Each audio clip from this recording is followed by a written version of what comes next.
नेपालमा चाहिँ कस्तो हुन्छ होला तपाईँको घरमा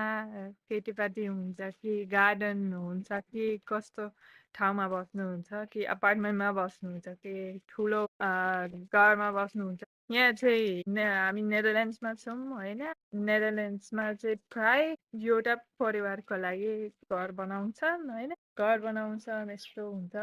अनि देखाउ न अनि होइन एउटा एउटा घर सानो घर हुन्छ होइन 1-2 तला 2-3 तला अनि सानो गार्डन पनि हुन्छ होइन घरको लागि त्यसरी नै बनाउँछ प्राय फेरि सिटीहरूमा पनि त्यस्तै बनाउँछ प्राय होइन सिटी सेन्टरमा अलिकति अपार्टमेन्ट बिल्डिङ पनि हुन्छ तर त्यति धेरै चाहिँ हुँदैन नेदरल्यान्डमा सब सानो सानो घर बनाउँछन् अनि जर्मनीमा फेरि अर्कै हुन्छ कि अलिक ठुलो ठुलो घर बनाउँछन् अनि है प्राय चाहिँ 4-5-6 वटाको लागि बस्नको लागि चाहिँ हुन्छ होइन अनि सँगै एउटा गार्डन चाहिँ सेयर गर्छन्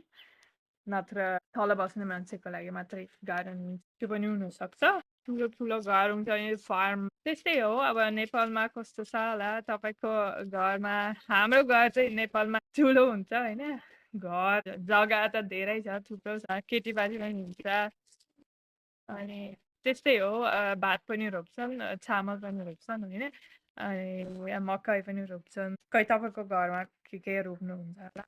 के कस्तो जग्गाहरू कि सानो ठाउँमा बस्नुहुन्छ कि कोठामा बस्नुहुन्छ कि कस्तो हुन्छ कमेन्टमा लेखिदिनु होला